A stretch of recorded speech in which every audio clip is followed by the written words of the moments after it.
Stop. Before you dismiss this as another cynical treatise, pause and ask yourself a question that has the power to fundamentally alter your perception of reality. Do you genuinely believe that being a good person is a reliable shield against the hardships of life? Do you operate on the assumption that kindness inherently builds loyalty, that generosity automatically earns gratitude, and that honesty always commands respect? If you find yourself answering in the affirmative, you are on the verge of confronting one of the most pervasive and dangerous myths ever propagated by society. The foundational error, the grand illusion that countless well-intentioned people embrace, is the belief that moral goodness equates to personal safety. We are taught from a young age that virtue is its own reward and that doing the right thing will, in the end, protect us from harm. But here is the brutal, unvarnished truth. Unstrategic goodness operates like an uncontained fire.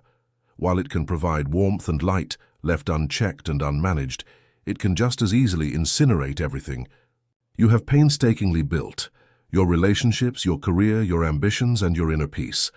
This was the central, shocking insight of Niccolò Machiavelli, the Florentine diplomat and political philosopher whose name has become synonymous with realpolitik. Observing the treacherous landscape of Renaissance Italy, he did not see virtue rewarded. Instead, he witnessed good leaders being outmaneuvered, kind rulers being overthrown, and generous patrons being betrayed by the very beneficiaries of their largesse. He codified these observations not as a manifesto for evil, but as a clear-eyed guide for survival in a world that does not always play by the rules of moral philosophy. This exploration will delve into Machiavelli's hidden truth, the shocking and often unacknowledged cost of uncalculated virtue.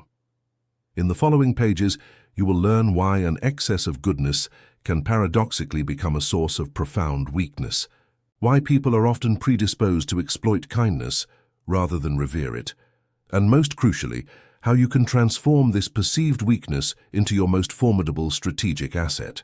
Let us be unequivocally clear from the outset. This is not a call to abandon morality, to become cruel, or to embrace selfishness.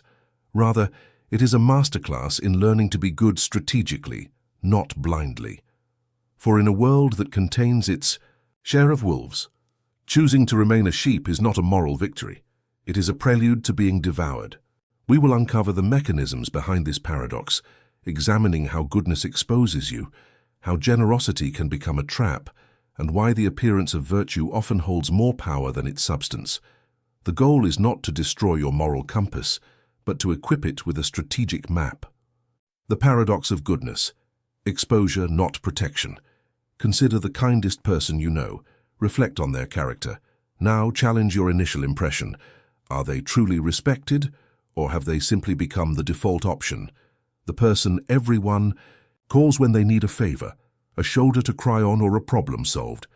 The uncomfortable reality is that consistent, unmodulated kindness often functions as a signal of vulnerability, not a bastion of security.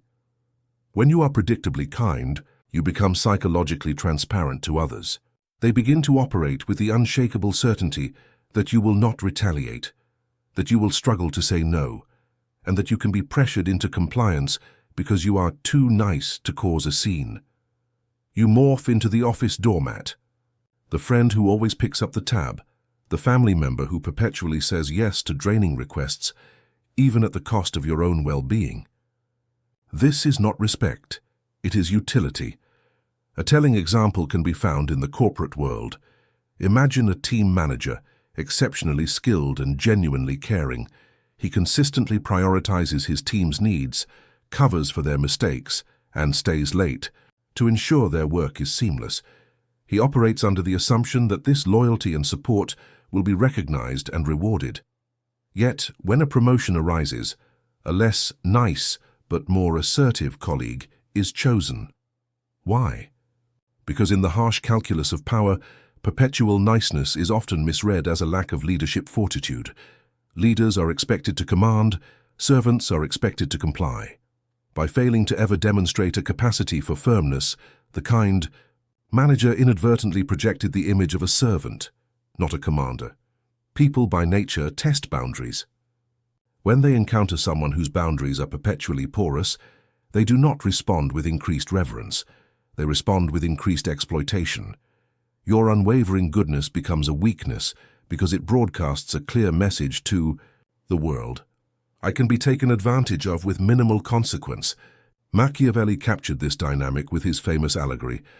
The lion cannot protect himself from traps, and the fox cannot defend himself from wolves. One must therefore be a fox to recognize traps, and a lion to frighten wolves. If you attempt to navigate a complex world with only the guileless heart of a sheep, you should not be surprised when you attract the attention of wolves. Your goodness, in this context, is not your armor. It is what makes you a target. The generosity trap, the psychological erosion of gratitude. Here is a psychological counterintuity that will reshape your understanding of human interaction. The more you give to people, the less they appreciate it. This seems to defy logic, but the mechanism is well documented. Generosity, when initially offered, creates a surge of goodwill. People applaud you, express profound thanks, and sing your praises. The emotional reward is potent. However, over time, a perverse transformation occurs. Your generosity ceases to be seen as a gift and begins to be perceived as a norm. This process breeds not loyalty, but dependency, entitlement, and eventually, resentment. Let us dissect why this happens. When you help someone once, their gratitude is acute and genuine. A second act of help is met with continued thankfulness, but by the 10th time the help is no longer an unexpected boon. It is an anticipated event. Your exceptional kindness has been normalized. The danger then arises when you, for any reason, need to stop or pause this giving. The recipient does not fondly recall the 9 times you said yes. They fixate with outrage on the single time you said no. In their minds, you have broken an unspoken contract, one that you never agreed to, but they have come to rely upon. Suddenly, you are cast as the villain in the narrative they have constructed. Observe this pattern in everyday life. Parents who consistently indulge their children's every desire soon find that gifts are no longer met with excitement, but with expectation. The new smartphone is not a cherished present, it is a baseline entitlement. When the parents finally must refuse a request, they are met not with understanding but with anger and accusations of unfairness. This pattern replicates itself in adult friendships and professional relationships. You always drive, you always pay, you always volunteer. Your time. Initially there is appreciation. Gradually the thank yous become scarcer, then vanish entirely. Your actions become invisible, part of the silent background of the relationship, and when you finally need a reciprocal gesture, you are met with surprise, even annoyance. You discover that you are not in a partnership of mutual support, but in a system where you are the sole provider. This is the insidious generosity trap. You give and give until giving becomes your core identity in the eyes of others. The moment you need to receive, or even just to pause your giving, you are perceived as having fundamentally changed for the worse. Your constant generosity does not build genuine loyalty, it builds a psychological addiction. People become addicted to the benefits of your giving, and like any addict, they react with hostility when their supply is threatened. The underlying psychological principle at work is hedonic adaptation, the human tendency to quickly return to a relatively stable level of happiness despite major positive or negative events or life changes. We adapt to improved circumstances. What was once a luxury becomes a necessity. What was once a generous act becomes a standard entitlement. Consequently, your repeated acts of kindness lose their emotional and relational power. They become the psychological wallpaper, always there, never noticed. But your one act of refusal, that is a bright, shocking splash of paint on a blank wall. It is all they can see. It is the event they remember and condemn. Machiavelli, understanding the scarcity principle that governs human desire, advised, benefits ought to be conferred gradually, and in that way they will taste better. The man who is famously associated with cold calculation understood a profound truth about human nature that most kind-hearted people miss. Abundance destroys value while scarcity creates it. The mask of virtue, the sovereignty of perception over reality. This truth may be uncomfortable to confront, but it is foundational to the architecture of power. Societies, organizations, and individuals largely operate on appearances, not underlying realities. People are not primarily concerned with whether you are, in the quiet of your heart, a genuinely good person. They are concerned with how you appear to them. They do not judge your hidden intentions. They judge your visible actions and the image you project. This necessitates a strategic approach to virtue. To maintain influence, respect, and the ability to achieve your goals, you must learn to wear the mask of goodness while retaining decisive control beneath the surface. This is not an exhortation to become duplicitous or fake. It is a call to master the theater of human perception, which is the stage upon which all power is ultimately negotiated. Consider the most accomplished leaders, entrepreneurs, and influencers you admire. Do you believe they attained their positions by being unconditionally and indiscriminately nice to every person they encountered? Unlikely. They succeeded by being astutely selective about when, how, and to whom they revealed their compassion and flexibility. They master the art of public graciousness while making difficult and sometimes unpopular decisions in private. They understand that showing mercy when it strengthens their position is wise, just as demonstrating unyielding strength when challenged is necessary. They grasp that the appearance of virtue is often a more potent tool than virtue itself, for it allows them the flexibility to do what must be done without being prematurely hindered by a reputation for weakness. To frame it differently, consider a surgeon. To heal a patient, the surgeon must first cut into them with a scalpel. Is this act one of cruelty? Absolutely not. It is a necessary strategic action that inflicts temporary pain to achieve a greater good, the preservation of life. Similarly, true leadership and effective goodness often require actions that may appear harsh in the immediate moment, but are essential for long-term health and success. Sometimes, being truly good to someone means saying no to their immediate desires.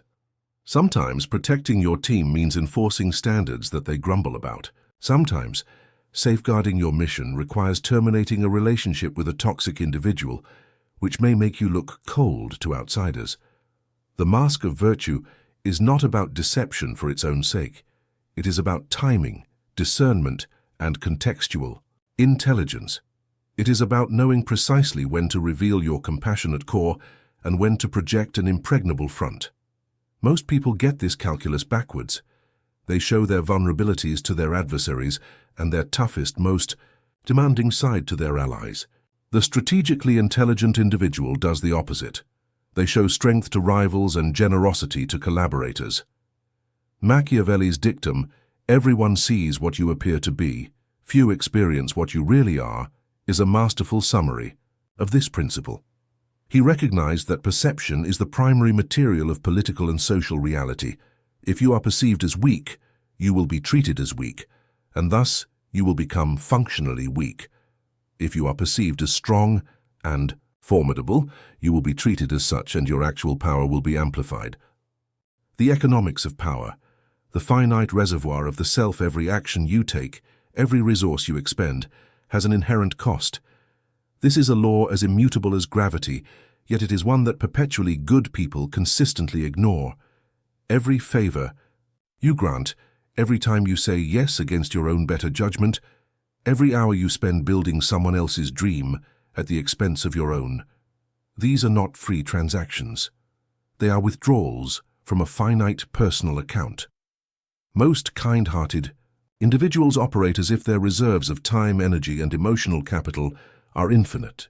They give without accounting, depleting their resources until they are left feeling exhausted, resentful, and hollow.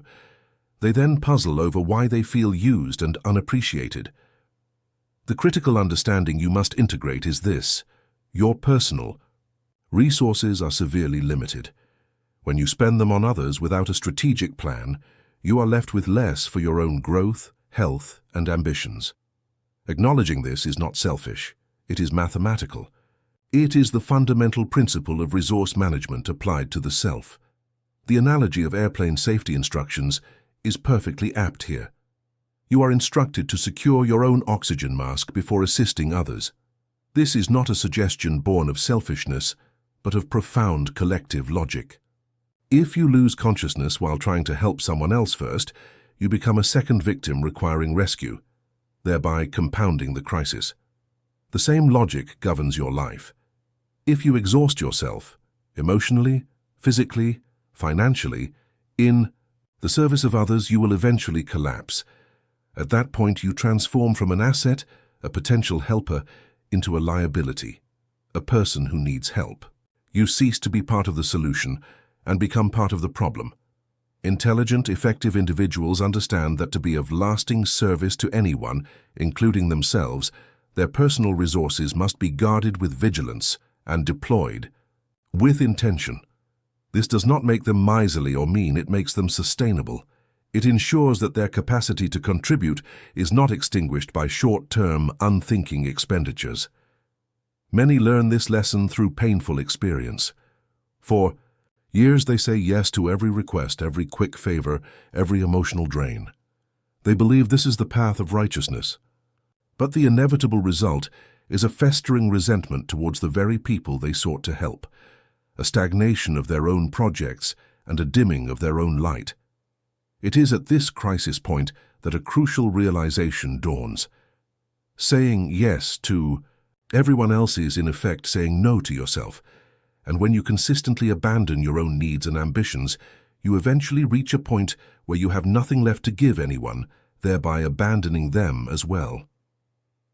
The most impactful benefactors in history were not those who said yes to every passing plea. They were the ones who said no to 1,000 distractions, so they could say a monumental, world-changing yes to a single worthy cause. Machiavelli's insight, "He who wishes to be obeyed must know how to command," applies first and foremost to the self. You cannot command the respect of others, you cannot lead a team, and you cannot steer an organization if you cannot first command your own time, direct your own energy, and allocate your own resources with authority. Strategic virtue, the weaponization of goodness. Let us be unequivocal. The objective here is not to become heartless. The virtues of mercy, honesty, and generosity are not to be discarded. They are, in fact, indispensable components of a meaningful and influential life. However, they must be elevated from passive traits to active instruments. They must be wielded with the precision of a surgeon's scalpel, not brandished like a clumsy, blunt object. A sword left to rust on a shelf protects no one and serves no purpose. But that same sword, wielded by a skilled warrior at the decisive moment, can defend a kingdom, uphold justice, and change the course of history. Your goodness should operate on the same principle. When you choose to help, it should be a conscious, deliberate choice. When you show mercy, it should be a calculated act designed to achieve a specific outcome, such as turning an enemy into an ally. When you are generous, it should be with the intention of creating a lasting positive impact, not just a transient feeling of warmth. Consider the practical application. Instead of dispersing your help thinly and indiscriminately among everyone who asks, concentrate it powerfully on the few individuals and causes that are truly aligned with your values and goals. Instead of striving to be nice to everyone, thereby devaluing your kindness, be exceptionally and memorably supportive to those who have proven their worth and loyalty. Instead of reflexively saying yes and spreading yourself thin, learn to say no gracefully but firmly, preserving your capacity for a full-throated, impactful yes when it truly matters. This strategic approach yields three powerful benefits. It creates scarcity and thus value. Your help, because it is not endlessly available, becomes a prized commodity. People will value it more when they receive it. It amplifies your impact. By focusing your resources, you can create significant, tangible change rather than a multitude of insignificant, forgotten gestures. It commands respect. Selectivity demonstrates discernment and self-respect. People do not take a selective person for granted. They understand that their goodwill must be earned. History's most revered agents of change were masters of strategic virtue. Martin Luther King Jr. was not gentle with the systemic injustice of segregation. He confronted it with powerful, strategic, and disruptive nonviolence. Mother Teresa did not attempt to help every suffering person on the planet. She focused her immense compassion with laser-like intensity on the poorest of the poor. These were profoundly good people, but they were not naively nice. They used their virtue as a disciplined tool to engineer change, not as a means to be universally liked. How does one implement this in daily life? Before acquiescing to any request, institute a personal triage system. Ask yourself, alignment. Does this request align with my core values and long-term objectives? Capacity. Can I fulfill this without depleting my physical, emotional, or financial reserves? Reciprocity. Is this a relationship of mutual respect? Will this person appreciate the sacrifice, and would they likely reciprocate if the roles were reversed? If the answer to any of these is no, your response should be a polite but non-negotiable refusal. And when you do say yes, do so wholeheartedly. Give your best effort, create exceptional value, make a difference that will be remembered. This is how your yes gains weight. This is how your help forges unbreakable loyalty instead of fostering a sense of entitlement. Machiavelli's controversial statement, "The promise given was a necessity of the past." The word broken is a necessity of the present, is often misinterpreted as a license for treachery. In its deeper strategic context, it means that in a complex world, you will inevitably face conflicting obligations. Sometimes being faithful to your most important commitments, to your family, your mission, or your own survival, will necessitate breaking a lesser promise or disappointing someone who has come to expect your constant support. Strategic virtue is not about being selfish. It is about being effective in your pursuit of what truly matters. The illusion of gratitude, the fleeting memory of favors. Prepare to have your understanding of human nature permanently altered by this psychological truth. Gratitude has a notoriously short half-life. The favors you perform, the sacrifices you make, the help you provide, they all come with an expiration date in the memory of the recipient. Repeated acts of kindness undergo a dangerous metamorphosis. They cease to be perceived as individual gifts and gradually ossify into unspoken obligations. The emotional trajectory is depressingly predictable.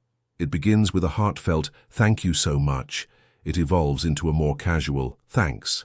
It then decays into a presumptive "you'll handle it," and can ultimately curdle into a resentful "why didn't you do this?" when you finally step back. Consider the neighbor you help move into their new home. The first time, their gratitude is effusive. The second time, 6 months later, they are still thankful, but the intensity has diminished. By the third time, your help is simply assumed. When the fourth move comes around, they don't even ask politely. They inform you of the date. And if you are, for the first time, unable to assist, you are not met with understanding for the 3 previous times you saved them thousands of dollars and immense effort. Instead, you are confronted with disappointment and a sense that you have let them down. This pattern is a universal constant, repeating in workplaces, friendships, and families. The perpetually agreeable person becomes the one whose agreement is taken for granted. The reliably helpful individual becomes the automatic first call for every problem. And when that person finally establishes a boundary or utters the word no, they are not met with a recollection of their past generosity. They are treated as if they have committed a profound betrayal of trust. The mechanism is simple. The more consistent your kindness, the less it is valued. The more available you make yourself, the less special your presence seems. The more you give without apparent cost, the more people assume that your giving is effortless and limitless for you. This is the grand illusion of gratitude. We operate under the false belief that accumulating good deeds will compound thankfulness in others. In reality, it has the opposite effect. It inflates their expectations and devalues your contributions. This does not mean that people are inherently evil or ungrateful. It means they are human, and humans are subject to hedonic adaptation. We adjust our baseline expectations based on consistent input. Understanding this psychological reality is not a cue to become cynical and withhold all kindness. It is a mandate to become strategic. It means you must consciously set boundaries. You must on occasion make your help conditional. You must allow people to experience the void that is created when your support is not automatically available. This is not punitive. It is educational. It re-establishes the value of what you provide. Machiavelli noted, "Men judge generally more by the eye than by the hand, for everyone can see and few can feel." People see what you are doing for them right now far more clearly than they remember what you did for them in the past. Your historical kindness fades into the background. Your current actions are the sole focus of their judgment. Results over intentions, the world's final arbiter. The world, in its ultimate judgment, evaluates outcomes, not motives.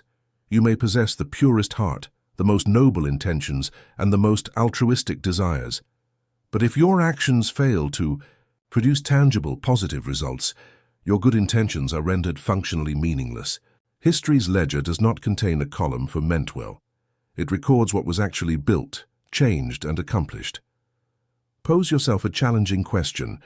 Would you prefer to be remembered as a person who was universally described as really nice, but who left no lasting mark on the world, or as someone who was perhaps perceived as demanding and difficult, but whose actions genuinely improved the lives of others and moved society forward?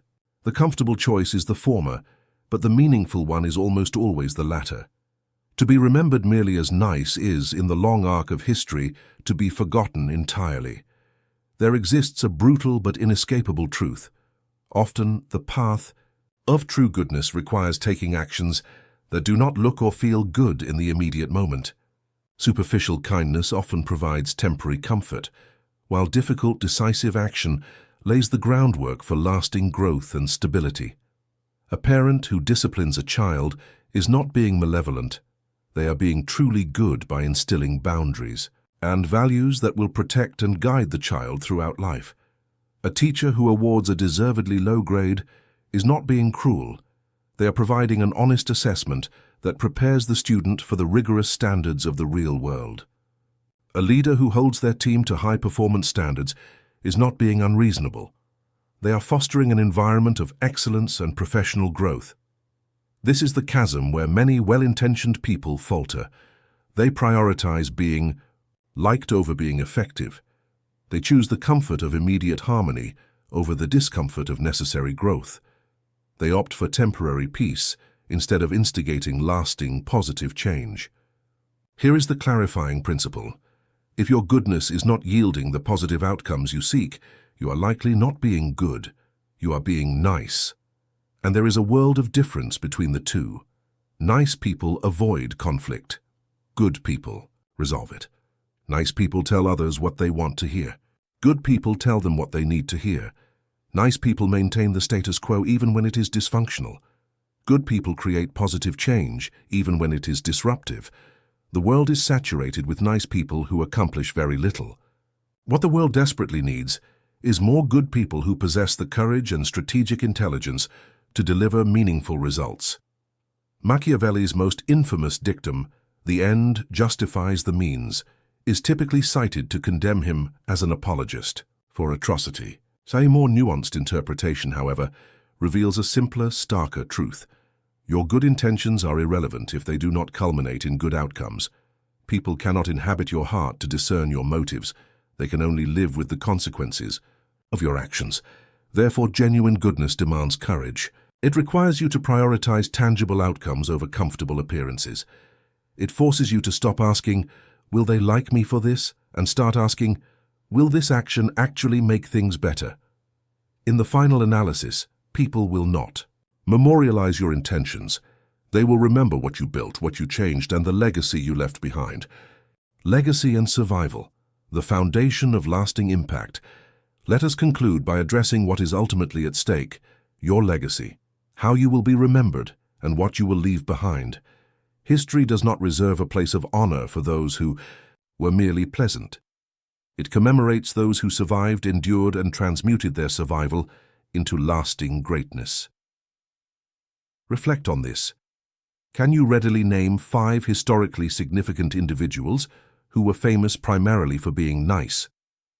It is a difficult task, yet you can undoubtedly name 5 individuals who revolutionized the world, even if their methods or personalities were complex and challenging. Steve Jobs, for instance, was not renowned for his placid niceness.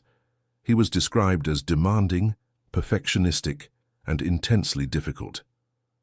Yet, his relentless drive and strategic vision yielded products that transformed global communication, work, and creativity for billions. This is not a prescription for meanness. It is a recognition that being remembered for making a monumental difference is infinitely more significant than being forgotten for being universally agreeable. The critical and often overlooked prerequisite to legacy is survival.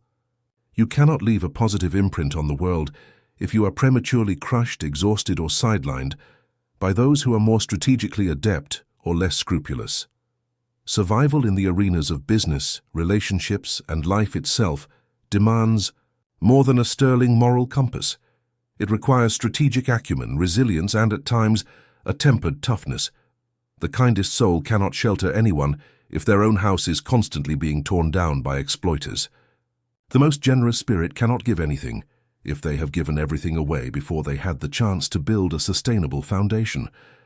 The most honest voice cannot speak truth to power if it is silenced early by those who prefer comfortable lies. You must first ensure your own survival. Then you can work to thrive. Only from a position of strength can you then build the legacy you envision.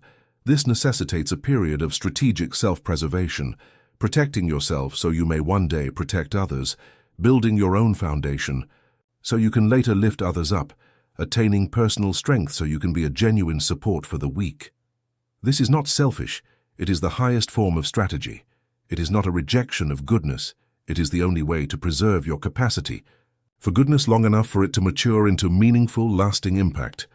Observe the individuals who have created enduring positive change. They are not pushovers. They are not chronic people-pleasers. They are not afraid to delineate firm boundaries, to utter the difficult no, and to make decisions that may cause short-term displeasure for long-term gain. They understand that true goodness is not synonymous with weakness. It is, in fact, the product of strength, the power to consciously and effectively choose goodness when it matters most, rather than having it imposed upon you as a default, exploitable setting. Machiavelli's assertion that it is better to be feared than loved if you cannot be both is perhaps his most misunderstood. Stripped of its sinister connotations, its core meaning is this: when forced to choose, prioritize earning respect over craving affection. Prioritize achieving impact over chasing popularity. Prioritize securing results over managing feelings. The ultimate goal is not to choose between being good and being strong. The aspiration is to synthesize the two, to become a person of both powerful virtue and virtuous power. But if you are forced into a corner, if a choice must be made in a critical moment, choose strength first.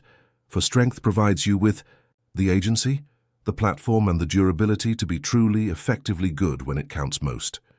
Weakness, even when adorned with the best intentions, ultimately renders you a victim, your potential for good forever unfulfilled.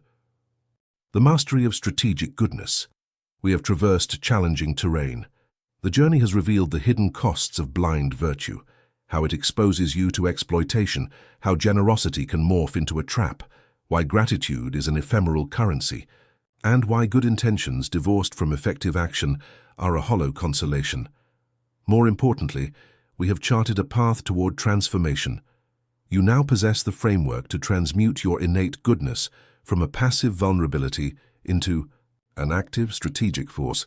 You have the tools to practice kindness with discernment, to offer help that is truly impactful, and to build a life defined not by how you were taken advantage of, but by the tangible, positive outcomes you engineered. The pivotal choice now rests with you.